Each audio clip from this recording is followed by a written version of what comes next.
We're going downhill to learn the true history of the Kelly gang, and we're in some dark waters with an invisible man. I'm Van Connor. And I'm Becks Perfect, and this is Off Screen, your 7-day guide to everything movies. Boom.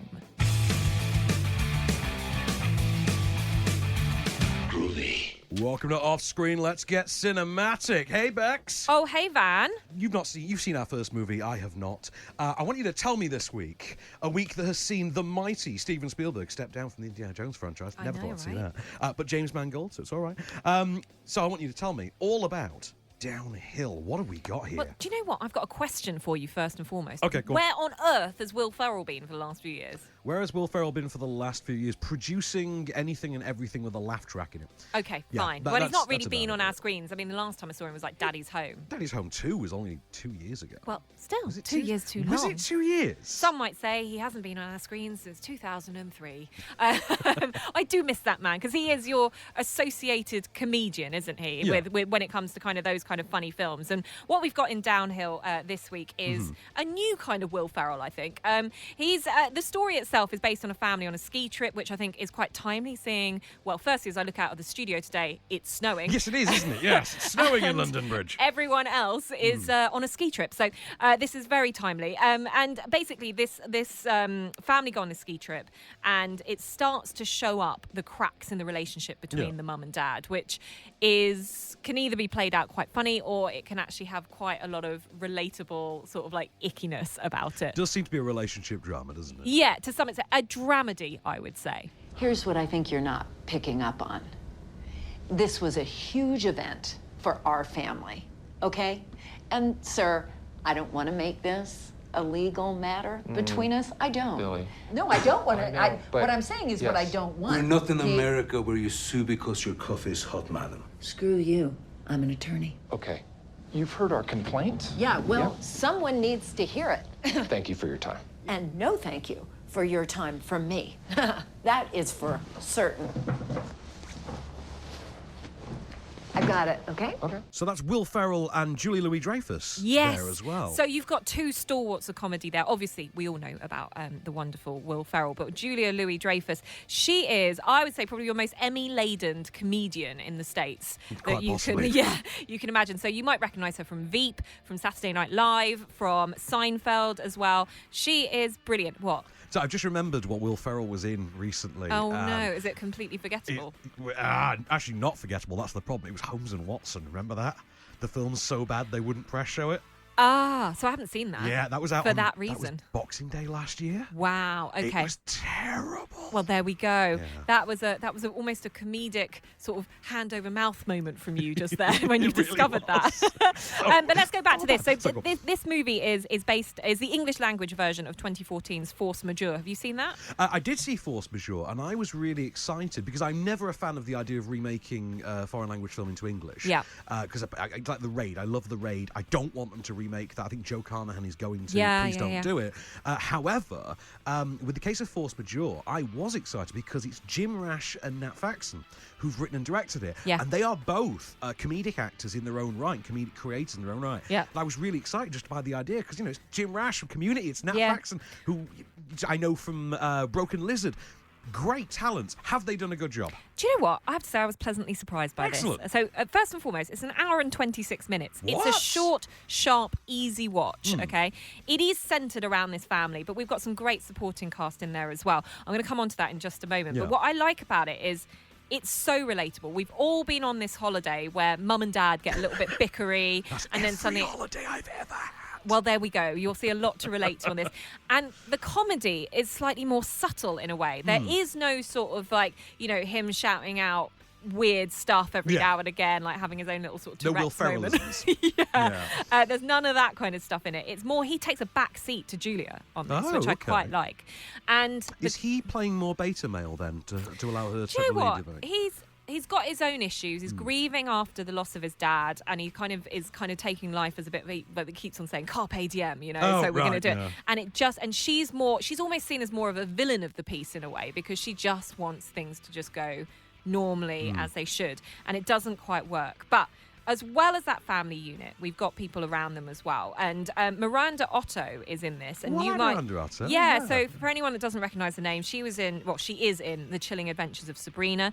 In this, she plays a hotel concierge who takes her role a little bit too far and becomes that too much more familiar with the couple, which again adds to the tension that you're facing. So this for me is like it's like a boiling pot. So it simmers and then kind of like explodes. And it's all based around the fact that on this ski resort, there are controlled avalanches. So yes, as I've seen in that clip. Yeah. Yeah. By the way, am I crazy? Or in that clip was that Tormund Giantsbane from Game of Thrones? yes, Big giant beady man. Yes. He's tiny little Rightful lover to Brienne of Tarth. ladies Yes, and gentlemen. 100%. Yes. But those controlled avalanches are basically, it's the tipping point for the family dynamic of course. because a large unexpected avalanche goes down and basically instead of protecting his family, Yes, Will Ferrell yeah. grabs his phone and dives for cover. I saw the clip, yeah. Yeah, and Julia Louis-Dreyfus is, how could you do that? And that's Yep. just where it kind of all escalates from. It's funny, it's good, it's laughable, it's kind of got those scoffs that goes up to a belly laugh at points. It's something that I think there hasn't been a lot of marketing around it, and then suddenly it's come out of nowhere, but it's worth a watch in itself. So thumbs up, thumbs down from you? 2 and 3. 2 and Two 3 and quarters. three? How many No, thumbs have you got? 1 3/4 thumbs up. Fair enough. Let's talk then about a new movie from Justin Cazell, The True History of the Kelly Gang. Have you seen this one? Yes, I have seen this one. Right, we've only got like 3 minutes to talk about Okay. this. But You need more. we do need more. Okay, so it's the story of Ned Kelly. Yeah. Here told in a more of a wild, anarchic, almost Plunkett and McLean-like kind of a style. Plunkett and McLean meets Peckinpah is how I've been sort of pitching it. Led by George Mackay as Ned Kelly. Supporting cast that includes Nicholas Hoult, Charlie Hunnam, Essie Davis, Russell Crowe. And, it's the story of the infamous band of outlaws in, is it 18th century Australia? Yeah. Basically at a time when the British were still effectively ruling the place. You're not the man you pretend to be. You're a boy looking for a captain to tell him what to do. You're a son of Steve. We're rebels, warriors. And you all wear dresses. Nothing scares a man like crazy. You boys want to build an army? Fire! You're bloody bulletproof, boys! Why do you dive here, Mummy? Don't. Not now. Yeah, a bit frenzied and out there, this one, isn't it? Do you know what? It's a picture house movie, and it's an art house movie. It's at its heart, isn't it? Because yes, it is a bit bonkers. Stylistically, it's beautiful to look at. Everything is thought about really great. It's bleak at times. It brings your characters out in a very extreme way. There's an interesting choice of costume in this. Like there's almost like this weird cross-dressing phenomenon that goes on. That was the history, though. Well, yeah, okay. It kind of comes out of nowhere for me with this, but it's I think brutal. Ned Kelly came out of nowhere. Yeah, to be okay, fair. fine. And the story of Ned Kelly is he's an Australian like anti-hero in a way, and he's much lauded in Australia, but we don't really know as much about him. So we watch films like when Heath Ledger did the serious Ned Kelly. That's it, because that's the only way I know of Ned Kelly. Having looked into it, I found out that first of all he is probably the most profiled figure in Australian history. Wow. Also, they do view him as sort of their answer to Robin Hood. Yeah, in a sort of strange way. Obviously not for the exact same reasons, but I thought this was a very odd film. I liked it. But it's liked odd. it. It is out there. I liked it. I know no one's going to go and see it. That's the shame. That's true, isn't it? Yeah. Isn't it? It's almost too out there that people are looking at it and go, eh. But you know what? Now is the time, post-award season, to go and see something like this. George Mackay. Yeah. Where was this performance in 1917? Yeah, I mean, he is brilliant in this. He is ripped. Like shredded, isn't yeah, he? he's absolutely shredded in this.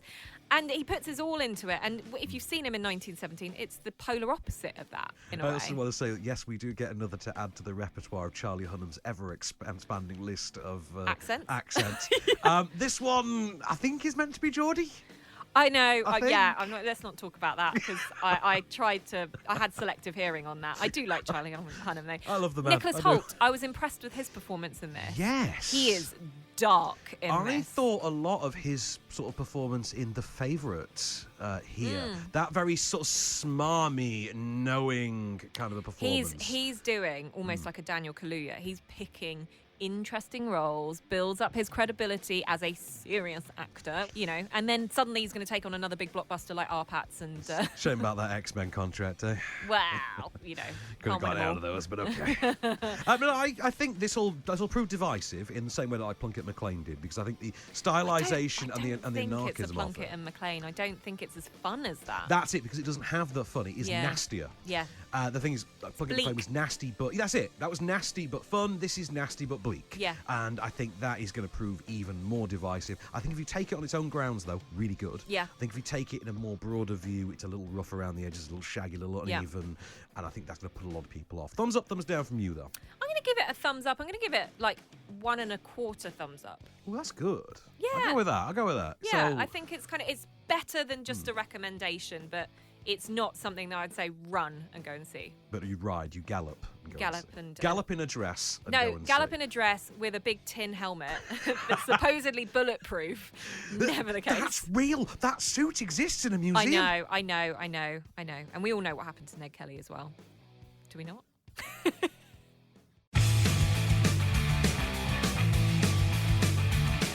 And we're back, and this time we are digging deep into some dark waters. This is a movie that stars Mark Ruffalo, Anne Hathaway, Tim Robbins, and yeah. You warned me off this. That was the thing. You Yeah. warned me off this like on air a week ago. I think so. Yeah, you can see why it's not an awards contender. Yeah, I mean, hell of a cast. Hell of a cast. Amazing story. So for anyone, here in the UK, if you're listening in from the UK, you probably don't really know a lot about DuPont. This is it a chemical factory? This is one of the DuPont family's many industries is a chemical company. Plant. Yes. And basically, they have been accused by this lawyer played by Mark Ruffalo that they are poisoning, or have been for a number of years, poisoning the water in the surrounding area of their chemical plant, which firstly was killing off a load of animals. Secondly, was proving to basically create cancers, wasn't it? Create cancers, but also provide birth defects as well. Yes. And it's basically a massive cover-up that this one lawyer takes upon himself to completely unravel. They should say what they done. You're right, they should. And it kills me that they won't. But that would mean going to trial and proving that C8 killed your cows. And every scientist who knows anything about any of this already works for these chemical companies. That's not an accident, Earl. Earl, these companies, they have all the money all the time, and they'll use it, trust me. I know, I was one of them. You're still one of them. That totally would have been the Oscar clip as well. You just know it. You know if Mark Ruffalo had gotten a Best Supporting Actor movie for the second movie he's done in 6 years where he went after someone named DuPont, and the last time he actually did get an Oscar nomination for it, you just know that would have been the clip they played on the night. The only thing is that he should have got Best Actor, not Best Supporting Actor, because he's the lead in this Oh, film. it would be the actor for this, but it was Best Supporting Actor for Foxcatcher. But, Fine. what is it with that man and the DuPonts? Why can't he leave them alone? Anyway, did you think, like, Spotlight with a dimmer bulb during this? Yes, I did. Yeah. Okay, so the reason why I like the concept is because it is like Spotlight. You're uncovering a case and it's getting worse as you find out more about it. Procedural. Yes, Yeah, it has that. Well, Well, actually, do you know what? Saying it's procedural, it's so linear. It's almost on the verge of boring because There's no personality, I found. yeah. So for me, there's lots of courtrooms, lots of offices, lots of rooms with boxes, and not a lot more. Exactly. I mean, literally The occasional cow that doesn't look very well. It's and this is the problem. And it's a Todd Haynes film. You know, Todd Haynes did Carol. and, You know, stylistically beautiful films. And then we get this, and you kind of think, where's the love gone with this? Because it's like, where's the artistic license? Because yes, the story itself is the story. It needs to be told. It needs to be Fascinating truthful. story, horrifying Fascinating story. But you need to give it some artistic license to make it visually compelling. Right, here's my thing with that as well. So Mark Ruffalo's performance is great. When is he not great? Yeah. He's Mark Ruffalo. But the thing is, he clearly seems to think that he's in a film that has a lot more passion behind it than this actually does. Yeah. I don't think there's that emotional involvement from... There's a bit of distance, isn't there? There is. It's a very withdrawn telling of this story. Do you know what also? It feels dim. As in, like, the look, the grading on the film is dark and dim and cold and non-inviting as an audience member to watch, which I find a bit strange. Did that make you feel like this could have been set in the late 80s rather than the late 90s onwards at one point? Because I had that feeling, like, when is Felt this? very basic. Yeah. Very muted, very dowdy. Yeah. But, And that, for me, as an audience member, kind of puts me off, and you lose your attention. I ended up kind of looking at my phone quite a few times in this. And I know, and that's blasphemous. But it's a David and Goliath story. It's interesting to see kind of the certain lengths that a corporation will go to protect themselves, which can be quite scary at times. God, yes. You've got a great cast, some of which are massively underused. Oscar winner Anne Hathaway is one, shall I point out. She's massively underused as the wife this. Yeah, she literally is the wife, isn't she? It's such a thankless role. Can I give a shout out for Bill Camp, though, as the farmer who initially hires Mark Ruffalo and becomes kind of a linchpin in the story. Yeah. Really great performance. I like him anyway. Yeah. Also Victor Garber as the evil corporate attorney. I love Victor Garber. I have done since Alias. Bill Pullman's in this as well. Yeah, Bill Pullman also exists, doing a Foghorn Leghorn voice for no reason. No reason. Tim Robbins, again, great actor, no reason. Gets actually quite a good moment as well, in which he tells off a bunch of lawyers. But it's like the only moment of passion outside of Mark Ruffalo in the whole movie. Oh, it's just one of those things that I kind of go, do you know what? There's a reason why it didn't do well at award season. It's been out in the States. It's been out for a while, and it didn't get any pickup. And it's unfortunate the linear through line of this is what makes it sort of unexciting. So for me, kind of gets like 3/4 of a thumbs up. 3/4 of a thumb. Do you know what? I'll give it 1 for Ruffalo's performance. I will just say, though, basically, if you want this with laughs, just watch Aaron Brockovich. Yes. It's and if you want this but better, watch Spotlight. Exactly, there we are. See, this is why we're a team. Okay, let's move on to... This is one of my favourite reinventions of any property ever.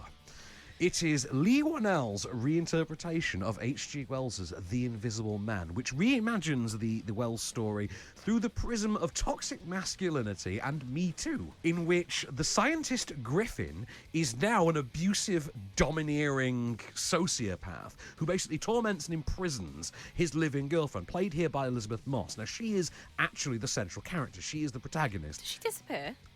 This is where it goes. So the film opens with this amazing, really tense, tension-fueled sequence. You'll have seen this in the marketing, where she has to escape from his fortress-like home in the middle of the night. She flees, moves in with her friend, played by Aldous Hodge, and his daughter, and before long she's told, well, you don't have to worry anymore, he's killed himself. So, of course, she thinks, I can get on with my life now. However, not quite that simple, because then strange things start happening. And the only possible conclusion can be, because this is a perfectly sane and realistic world, he's gone invisible. He has figured out a way to be invisible. You know exactly what I'm talking about. He's not dead. I just can't see him. Okay. Now, I agree with you. Adrian was brilliant. But it wasn't because of anything he invented. It was how he got in people's heads. You think about it. He came up with the perfect way to torture you, even in death. Only thing more brilliant than inventing something that makes you invisible is not inventing it, but making you think he did. He's not dead, Tom. Yes, that is Elizabeth Moss making an impassioned case that her sociopath ex-boyfriend has discovered invisibility.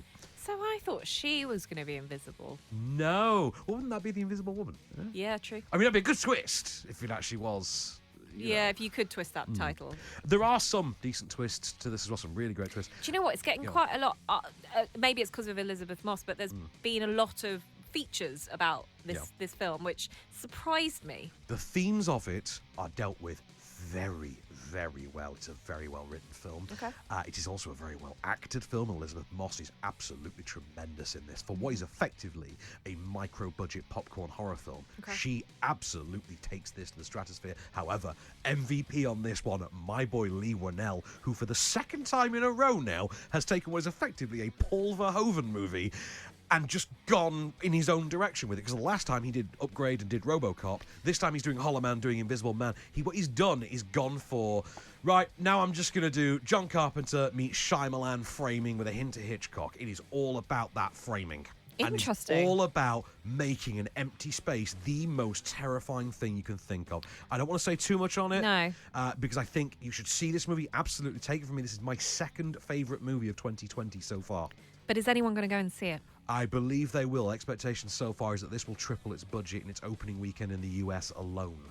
But here in the UK... I think it's going to do pretty well. I think it's an absolutely tremendous film. I think it's getting absolutely brilliant reviews, getting rave reviews, including this one we're giving right now. Okay. I cannot recommend highly enough, Becks, that you see this movie. Wow. Genuinely. I haven't got a lot going on this weekend. What I will say is, actually, go with your girlfriends. Oh, okay. And am I going to get very forthright at the end of it? I think you will. I think you'll get quite indignant. Hashtagging. This has something of an almost Sleeping with the Enemy vibe to it. It's love that. rooted in 90s for the adults R-rated thrillers, but coming at this particular time in society that we're having, particularly in the last week, given certain legal events with a Hollywood producer, it's got resonance that you would not expect. Good scheduling, studio. Yeah. Good scheduling. There is definitely resonance to this that you would not have expected from what is effectively a rebranded Dark Universe movie. I think it's absolutely brilliant. Okay. How many? Well, I think I probably know. How many 2 thumbs? trembling thumbs up. Wow. I absolutely adored this film. What's the runtime on it? Do you know? The runtime is 2 hours and 4 minutes exactly. Okay. All right. And I will be honest, it feels about 90. Which I think actually is the runtime of Hollow Man, now that I think about it. Yeah.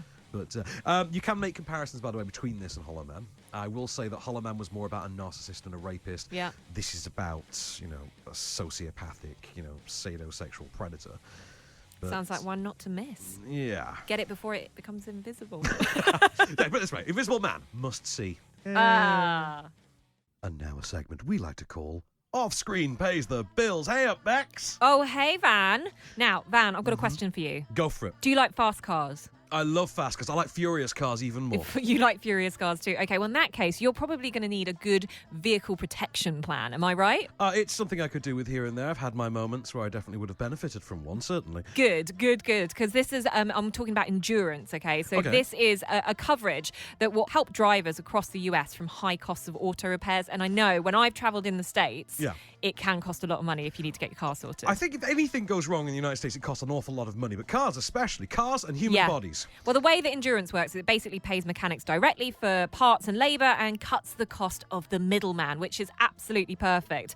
Endurance is also rated the #1 vehicle protection company by Consumer Affairs. I mean, if you need some sort of, I suppose, reliance on that, then you've got that from those as well. And it also offers the best customer service in the industry, which means that they're basically staying with the customers every step of the way from quote to claim, which is really nice, actually, because I've been on hold to numerous insurance companies for hours on end when I've been in the States. So if they're with you the whole way through, then I think that's a really nice thing. Ah, sweet. So I take it we have our own, we must have our own specialised web address that our listeners can access if they want to find out more about these vehicle protection plans. Indeed. I mean, it's endurancenow.com/offscreen. And actually, don't you have a little tidbit of a taster of when you had a little problem? Oh, I'm forever getting in car trouble. Yeah, I really am. I have the world's worst luck with cars. I have the Buffy birthday dilemma of car troubles. That's what it is. So, no, every time I break down, it's always just after I let my cover lapse because I am a fool.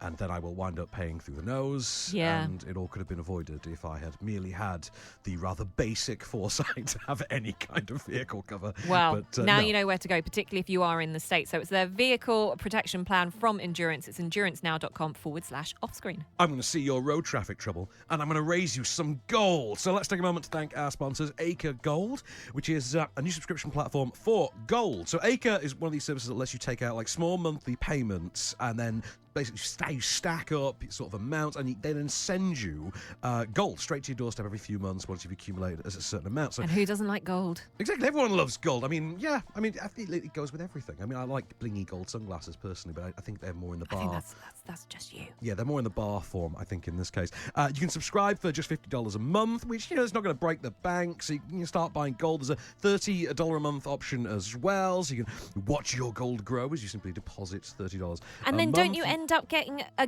gold bullion at the end of this? You do. You actually send you a gold bullion. I'm signing up. Awesome. Where do I sign up? So you can find out more by going to getacregold.com/offscreen. And actually, you can win a free gold bar by just tweeting at @get_acre and #offscreen and telling us why you deserve to win a gold bar. Is it because you're just naturally charming?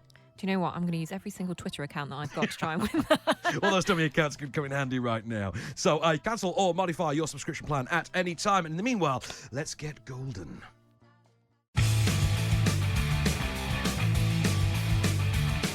And we are back, but this time not with your big screen movies. We're back with your small screen movies, and we got 7 days worth for you right now. Kicking off on Saturday with Dawn of the Planet of the Apes. It's on E4 at 9 o'clock. Is this the one? Is this the latest one? No, that was Rise. War of. That was War of. War of. It's Rise. It's Rise, Dawn, War. I always remember, so I can never remember the name. I always remember the second one out of that three as my favourite. Yes, that's this one. Yes. That's Dawn. Right, okay. This is brilliant. So, Dawn of the Planet of the Apes, which is the first one directed by Matt Reeves. He would stick around for the third one as well. Yeah. The Michael Giacchino score. This one's got Jason Clarke as the male lead. Cody Smith McPhee. Yep. Absolutely terrific movie. Yes. You can see this as a standalone as well. It's the one that's got Gary Oldman as the villain and Cobra the Ape. And of course, I Andy just remember Serkis. being completely moved by this. And this is how you do CGI really well, people. I need to show you something. It's not far. Human lies!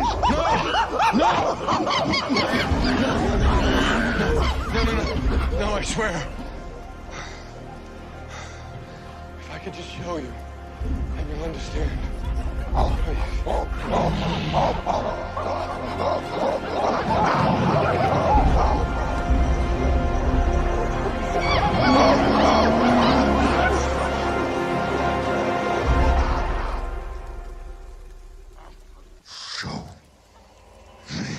Jason Clarke and Andy Serkis as Caesar the Ape. Jason Clarke is amazing. Really good in this, isn't he? Yeah. Yeah. And then he would ruin all that goodwill by doing that awful Terminator sequel.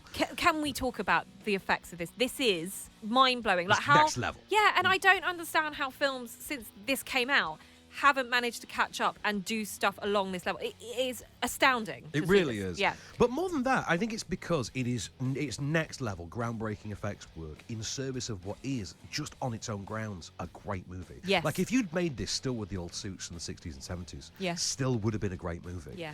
But the fact that you've got that in there and that Serkis delivers the specific performance that he does, the acting in it it's is all tremendous. amazing. If my recommendation to you for this is that if you have got an extra large TV, prioritise that. If you've got a sound bar, use that. Oh, just for the score alone. Yeah, have the full experience of this. So that is Saturday, E4, 9 o'clock, not to be missed. Sunday, what have we got? So, Sunday, one of my favourite, because we just talked about, 90s style for the adults thrillers. Money Monster, sort of forgotten film with George Clooney and Julia Roberts reuniting post-Oceans for a movie that actually made me like Jack O'Connell for about 90 minutes, which I never thought would happen. So Jack O'Connell I like Jack O'Connell. I think he's I know you do. doing good stuff. I do think you should have a repertoire that's slightly beyond I can wear a hood and speak common. Oh, I thought you were talking to me then. I was like, no, Jack easy. O'Connell. I don't wear hoods. I've never seen you in a hood, and I don't think anyone's ever calling you common, darling. Yeah. So, Money Monster, in which Jack O'Connell is a downtrodden man who's lost his money during something to do with the financial collapse. Yeah. Finds his way onto the set of a TV show that's meant to be like. It's like not Good Morning America. Stark Raving Mad, is it? The one you see. You see the guy in clips all the time. George Clooney's kind of like that kind like of on figure. a CNN kind of Yes. element. Yeah. Start Raving Money or something like that. Yeah, something like that. Takes him hostage and uses the platform to basically voice his grievances. Julia Roberts is, of course, the producer in the booth. Tell you what, I'll give you a little sample here. Shut up about the glitch, all right? What the hell does that even mean? You see, you don't even know. I'm not stupidly, I told you. Because somehow these clowns lost $800 million overnight. Overnight. And nobody's even actually explained how. How is something like that even possible, huh? It's not a rhetorical question. I want to answer. What do you want from me, man? I don't run IBIS. I'm just a guy on TV. Shut up, Lee! Shut up! I do love the Cloontang, man. He is just the man. Yeah, George Clooney never gets it wrong, really. He's brilliant in this. I'm amazed that you're right. This is quite a forgotten film. It really is. So it's For worth. how good it is. It's worth going back and revisiting this if you've seen it a few years ago, like I have. Or just if you're going to go experience it for the first time, it's well worth a watch. I think you'd be shocked that you never saw it when it was out. It's one of those films, how did I not know this exists? This is pretty good. Yeah. Well, also, Dominic West Yes. as the sleazy This is corporate. pre-affair days in this as well. Was it? I think it's around the time it started, wasn't it? Yeah, I think so. But he's brilliant. It's on the Sony channel, 11:05 p.m. Well worth a watch on your Sunday night. And also Monday, another one that I think is worth the watch is The Disappearance of Alice Creed, which is on the Horror channel at 10:50 p.m. Gemma Arterson's in this, and she basically plays a girl that gets kidnapped in this. And sort of spoiled, kind of rich Essex girl. Yeah, I think it is. And for me, I kind of watched this originally and was a bit. I didn't love it the first time, but then I loved it the second time. That's the thing, because I watched it the first time and I loved it because it's a very unsettling film. Yeah. So the idea is she gets kidnapped by two masked men. And Yeah. it's more the drama about the two masked men and how she drives a wedge between them, how they use her to drive a wedge between one another. It's a battle of wits. It's a game of personalities, a sort of clash of intelligence, really. Stars Eddie Marsan and Martin Compston as the two would-be masked men. I'll tell you what, let's give you an example of the tension. We'll go with the two guys in this one. I said I'm not hungry. That's what I told you, I'm not hungry. You haven't eaten for 9 hours, you've been doing physical work and you're still not hungry. No. What? If you're not hungry, it means that something's not right. It means you're thinking too much about whether we've done everything right or whether we've made a mistake along the way that will get us caught and get us 20 years in jail. Or maybe you're thinking about whether we have to rough up that girl or perhaps even kill her. I will say this made me a genuine fan of Gemma Arterton. Yeah. I think there's some quite nifty twists and turns along the way, and this really is a character piece. Yeah, for the most part. I think if you're a fan of Line of Duty, like looking at Martin Compston in completely. Oh, is that different... where he is now? Yes. Oh, I could try to figure that out. Yeah. Thank you. So he looks very different. I'm just checking him out on IMDb. He looks very different. Checking him out, eh? I am checking him out. But he's so different in this movie that it's not hard to kind of not realise that link. But obviously, Line of Duty on TV is very popular here in the UK at the moment. And Eddie Marsan, a chameleon. He in really everything is. that he really does. Do you know, I met him at one of Kermode's things, one of his MK3D shows, like 2 years ago, and he's just a darling. And I saw him before I knew he was in Deadpool, so...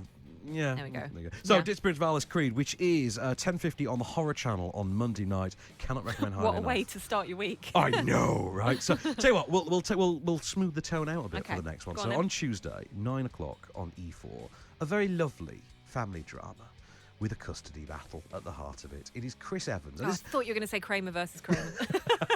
Kramer versus Predator, as Family Guy pitched it once. Gifted, starring Chris Evans and Octavia Spencer. Really lovely film. It's McKenna Grace as well, who I think has become known for things like Captain Marvel and roles like that since. But this is the first movie I remember seeing her in. Movie that made me think, Chris Evans is really expanding this whole acting thing now. No longer just Captain America. Yeah, and I knew him from like Fantastic Four before that, which I thought was quite fun in. But here he goes for the proper acting. Then you get to Knives Out and Insane. So this is the idea. He is a genius. His late sister, before she passed away, assigned him custody of her clearly also genius daughter. His genius mother, who's estranged, comes back into the picture. Don't you just hate it when there's too many geniuses? Too many geniuses, man, and they all go into basically these lockheads in this custody battle, and it all centers around whether or not the young girl should be taken away from her regular school, which she doesn't want to go to anyway, and put into a genius school. But what about Fred? What about him? You won't take care of him. You don't like cats. I don't like two-eyed cats. Fred, as you know, is monocular. Who's gonna throw him his ping pong ball? Fred's gonna be fine. No more argument, okay? We've discussed this ad nauseum. What's ad nauseum? Oh, you don't know? Wow, looks like someone needs school. I don't know if I can hear any more of the word genius. Well, Makes me feel inferior. It's a pretty genius drama, if I'm honest. Oh, okay. E4, 9 o'clock Tuesday. That's the one for you if you are also a genius.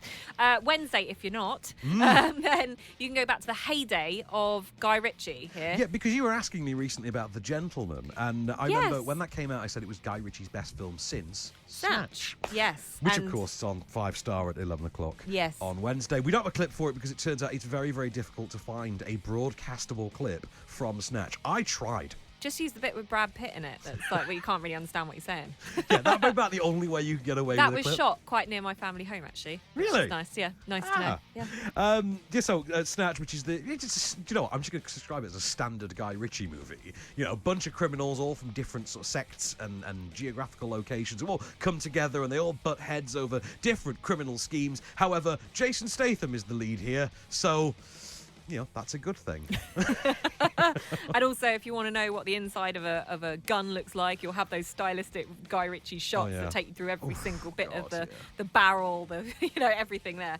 I like it. I like Snatch. I haven't seen it in years. Also, easy to watch. Would I be right in calling this the only gangster movie to star Mike Reed from EastEnders? Oh, Mike Reed. Oh, Pat, hello, sweetheart. what you done to me, Pat? Yeah. R.I.P. Mike Reed. Yeah, so that is Wednesday, 5-star, 11 o'clock at night. Far too late. Should be on earlier. I know. Speaking of fun, Thursday, ITV2, 9 o'clock. Perfect timing for Bridesmaids. How much do you love Bridesmaids? I love this movie. And I mean, you've been married. Does this somehow... Just the once. Just the once. I mean, as far as I know, you still I are. am married, yes. Yeah. So does this reflect the horror of Do you know preparing what? for a When wedding? I asked my bridesmaids to be my bridesmaids, I each gave them a copy of this on DVD. I love it.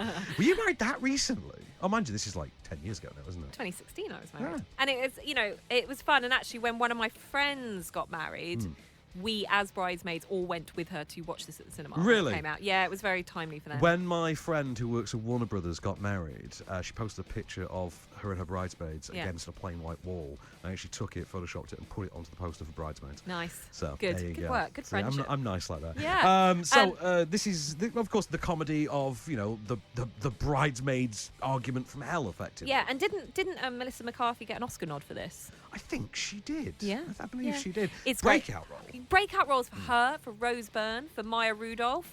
There's so much in this. I mean, the best part was when we came to pick a clip for this, it got a bit dicey, and I had to go with.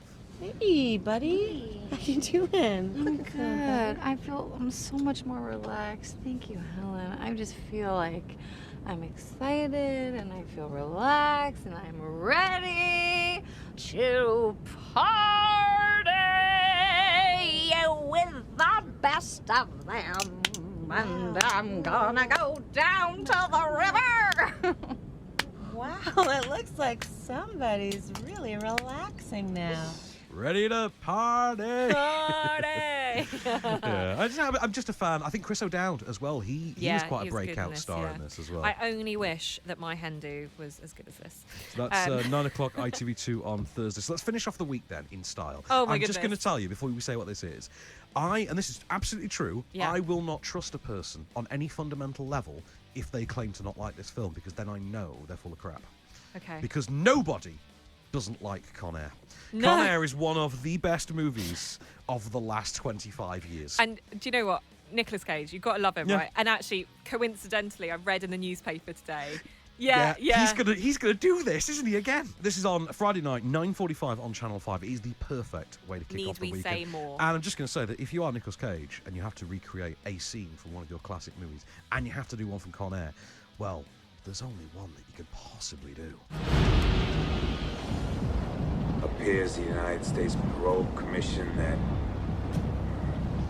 Oh, man. Oh, yeah. Put the bunny back in the box. I knew you was a punk, and I was right. You been playing us all along. You a free man. I said, put the bunny back in the box. Now, why couldn't you put the bunny back in the box? Right, so, Con Air, perfect way to end the week. Check it out.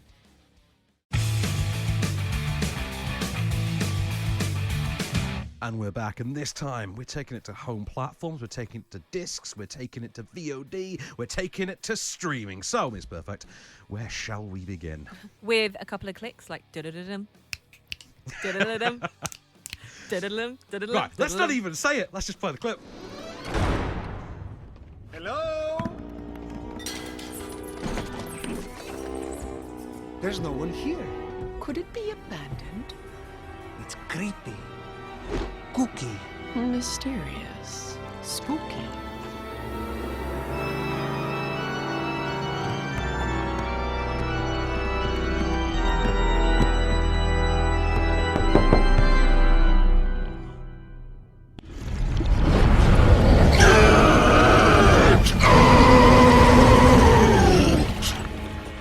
It's hideous. It's horrible. It's home. No, I've had home rental experiences where I've had to go and view properties, and they've all gone kind of like that, if I'm honest. So. Is this Addams Family one? Yeah, this is obviously the animated 2020, which is pretty good. It's good. It's got the most incredible voice cast. It really has. But remember, we had this conversation Yeah. when we reviewed it, which was it's very strange that they cast this for live action rather than kind of cast it for animated, because most of the actual original live action cast is still around. Yep. There is one great addition to this. I really love the idea of casting Snoop as Cousin It, which is just amazing. It is a lot of fun, isn't it? It really is. Actually, right, you know my roommate Sav. Yeah. You've met him before. He has a 5-year-old son, Freddie, and we got the review copy of this film, and the kid has driven us nuts with this film. Wow. And I mean twice a week for months, driven us nuts with this film. I have seen it so many times. It's a good job the film's as good as it is. Put it that way. Yeah.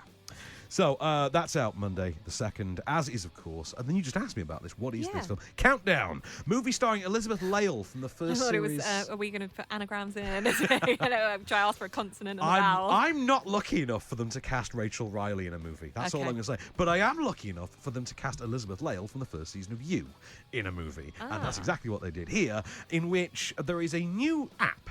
Literally a killer app. I don't know why you wouldn't call this killer app. It's an app, one of those sort of novelty ones that predicts the day you'll die. Like it tells you years, day, Stuff years, like that months, and seconds. Gives me anxiety. And the idea is that, when this thing actually does count down, it is your time and death will come for you. Almost Final Destination style, death will come for you. And Elizabeth Lale and a bunch of new characters team up and sort of figure out. But anyway, it's a cheap and cheerful one. They didn't show it for critics. I had to go and see this off my own back.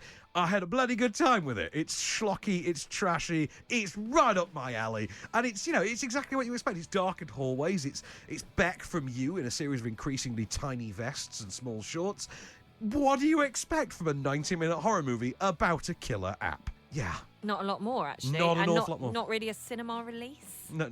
It is shocking it wasn't direct to DVD. But you know what? It is on DVD now, so maybe it's found its proper home. Let's talk then about, we only reviewed this, it feels like 6 weeks ago we reviewed this. Terminator Dark Fate. Okay, so this had, we were saying it's the best sort of flashback scene, or like with the CGI, like the de-aging. The best de-aging effects, yeah. And I've been showing people this as an example constantly since. So this was... I didn't mind this one. Terminator Dark Fate. So it had Mackenzie Davis in it, which do you remember I mistook her for Claire Foy and thought, why is this?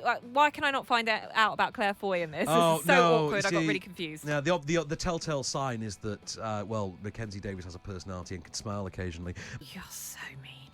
I'm just saying there's more to acting than trembling your bottom lip. Anyway. Let's see you play the Queen.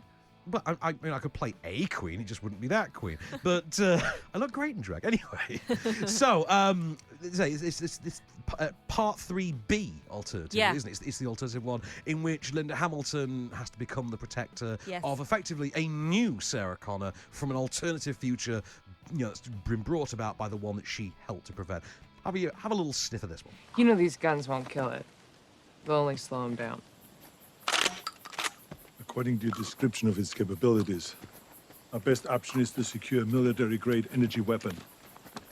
An EMP. What is that? An electromagnetic pulse. If we had one close range, it would fry a Rev 9. I might know a guy. Air Force intelligence officer out of Bingham. It's 94 miles from here. We should leave this afternoon. Hey. You've been tracking me? If you want to keep your phone in a bag of potato chips, then keep your phone in a bag of potato chips. The thing I really liked about this is when we do see Arnie in this movie, it's really funny. He plays for laughs in this, which is... And it works. It really works. Because they tried that a few times, especially the first version of Terminator 3. They tried making him intentionally funny, and it doesn't work. No, it doesn't work. But in this one, it does. The action is great. The effects are really good in it. Mackenzie Davis is very, very good as your sort of enhanced human. She's a sort of hybrid, isn't she? Yeah, Not in she's that a bit annoying weird. way from Genesis.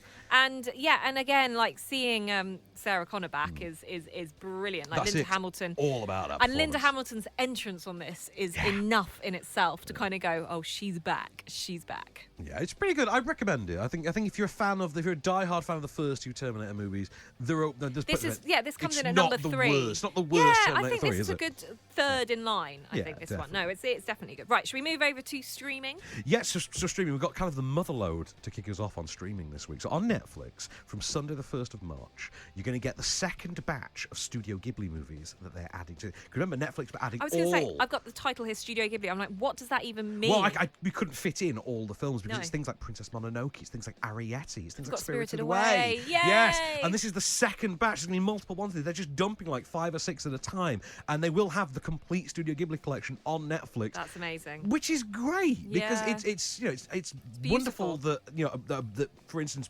English language audiences are going to have such easy access to this wealth of fantastic films. That's on from Sunday the 1st. On Wednesday the 4th, what I think should have won Best Documentary this year. Oh, Apollo 11. Now, wasn't this narrated by Harrison? No. I'm not sure who narrated this. Now you made me feel like a fool. Oh, sorry. So I'm going to look that up. Or is it Ron Howard directed it? Am I thinking something completely different? Do you know what? You're going to have to bear with There me was a a second. time. I tell you what. There was a time in which Apollo 11. There was something on Channel 4 that came out that was a reconstructed drama about it with like Sean Penn or something in it. Unless I'm thinking of something completely different. I have no idea what you're talking about. Oh, okay. This is literally built out of archival footage and presented as if it's a newsreel. It's a complete documentation of the Apollo 11 mission, of the moon landing, from pretty much the days leading up to the launch to after. It's got talking head interviews with the actual astronauts, but the thing is, it's completely diegetic. It is like you are watching the news. You are watching the news from 1969. Okay. It's absolutely incredible. I don't think there is a narrator, to be honest, to it. But people involved that you see in archival footage are, the obvious people like Deke Slayton, like Neil Armstrong, Buzz Aldrin, the obvious candidates here. Gene Kranz, whom I've always had a soft spot for because Apollo 13, he's the mission control guy in Apollo 13. I'm trying to find out what Harrison Ford has narrated of late. I can't find. I think I've got this. I think I've gone on a complete curveball with there this is one. something, Apologies, and I can't ladies and remember, gents. although I might be thinking of Call of the Wild. But anyway. So there was something that Ron Howard directed. I Yeah. saw it as a poster on the tube. And then there's something that Harrison Ford has also narrated that is completely all unrelated to this. Meanwhile, to close out your week, Friday the 6th. Good segue away from that. Friday the 6th on Netflix. I'm just pushing because we've got like a minute and a half. Friday the 6th on Netflix, we've got Blockers, starring Leslie Mann, John Cena, Ike Barinholtz. I loved this movie. I thought you would. And of course, this is the story of 3 teenage girls who decide on prom night to, collectively lose their respective virginities, only for the parents to discover it and set out on a journey to stop them. I'm in. What? I'm in. I'm having sex tonight too. Just like that? Yeah, I mean, why not? Because it's your first time, and your first time should be special and perfect. Yours can be special and perfect. Mine is gonna be tonight, and with that dude. Just brownies. Connor Aldrich, your lab partner? Listen, my student-athlete days are over. Tonight is the beginning of my adult life, and for the first time, I can do whatever I want. So I want to go to prom, get drunk, get potted up on weed, and lose my goddamn virginity. We're gonna have the same first-time sex anniversary. We can go to dinner every year and commemorate it. Breadsticks for life, bitch! For me, it's just any comedy with John Cena in. Yeah. Also, it's got Gary Coleman in it. And yeah, Do you know what? I love that. It's funny. I forgot about this film, and it's so worth a watch if you can catch it. It's a light, easy comedy. Again, hour and 42 minutes for this movie. So super easy to watch. There should be a word before Blockers, just in case you're wondering There what is it in the means. logo. There is in the there's a logo, little yeah. symbol in But the we logo, obviously isn't can't. it? Yeah, we can't say it. that now. But We'll it check is it out. so worth checking out. So that's a good week of streaming. That really is, and we've had some weak ones. Yeah, we've had some really weak weeks. That is a good week for films in general, I think. There's something for everyone there, I think. Also, just a little bit of a telly recommendation for you, which I was telling you about, Van. It's just a little bit bonus for you. Go on. Hunters on Oh, Amazon yes. Prime. Yeah. Al Pacino is brilliant. It's about a group of vigilantes who are Nazi hunters in 1977 New York City. filmed like a Tarantino movie, and I've been glued to it. The first episode's an hour and a half, and it just keeps you completely gripped. So if you're looking for something a little bit different, there's that as well. So next week, speaking of good weeks, Yeah. we won't get to review Fantasy Island, annoyingly, because there doesn't seem to be a press show for that. Because it looks awful. Oh, I really want to see it. That's my jam. We do, however, have Military Wives. Yeah. Which is out, which I hear good things about from James King. Good. New Pixar movie, that's always a good thing. We've got Onward to look Yes. forward to. The Photograph, which looks like an interesting romantic drama starring Lakeith Stanfield, Issa Rae. Yeah, could be interesting. We've also got Sulphur and White, which I know very little about, but it's got Mark Stanley in it. Could be interesting. Yep. Yeah. There's loads. There's loads. Yeah. So we'll be back again. We'll be back again this time next week. Will we get to go to Fantasy Island? That's what I want to know. No, not unless you can find some weird, dark way of getting us on there. Find us a ticket. Find us a ticket. In the meanwhile, we'll be back next week.